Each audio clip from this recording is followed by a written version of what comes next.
Hello everyone, Adam here, and today I'm going to share some tips that may help you in surviving the beast in Amnesia The Bunker. Now, if you have any other tips or feel like something I've said is misconstrued, please leave it in the comments below. It's always helpful to show other players that you are willing to help them get through this game because it's not easy and you're going to need all the help you can get. So the first tip I'm going to give is that when you see these trip mines all over the place, you can jump over them. I know that seems like such an absent-minded thing, but I was completely shocked when I first found this out. Like at first you're going to try and disable it like Fallout style, but no, you can jump over it. However, just remember that this is a huge risk because if you just miss jump, you can end up triggering the trap and alluring the beast or, hurting yourself.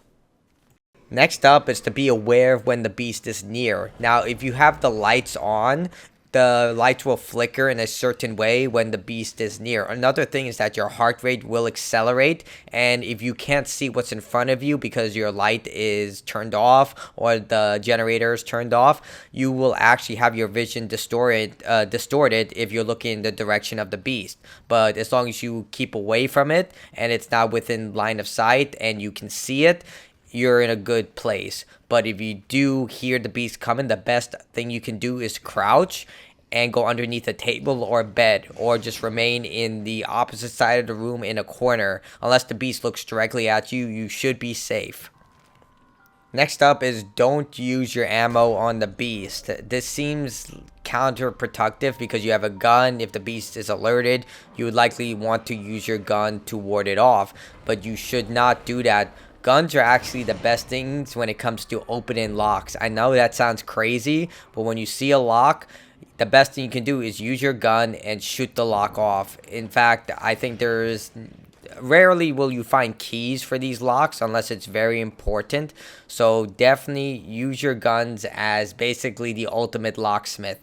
Get to it, shoot it off, unless you really need to and you're in a life and death situation or you're going for the zero save point achievement in this game. Keep your gun's ammo handy for only the most paramount of emergencies and for lockpicking, of course. Now, this is a bit of an advanced technique because you need to have a pretty good memory, but whatever item you drop in the bunker will remain there for the rest of the game. So if you know you're going to come back to a certain area and you want to drop, say, some material that you can use for an upcoming area, like you're going to face these rats again and you want to drop, I don't know, some material to create a Molotov, you can actually drop it and come back to it later. So if you're a little more astute and you have a good memory, you can drop items in strategic locations in order for you to grab them later. And whatever item you don't pick up will remain there for the remainder of the game.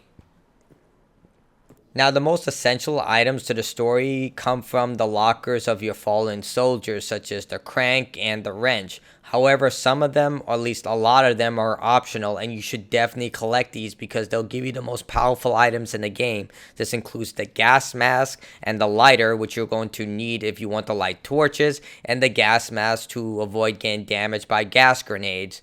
So make sure you collect these and gather these items. They're pretty much on the way to everything. Like, I literally played this game casually, and I was able to locate every single dog tag with ease. So as long as you see a dead body on the floor, chances are it has a dog tag, and the dog tags shine silver, so it's very easy to spot them.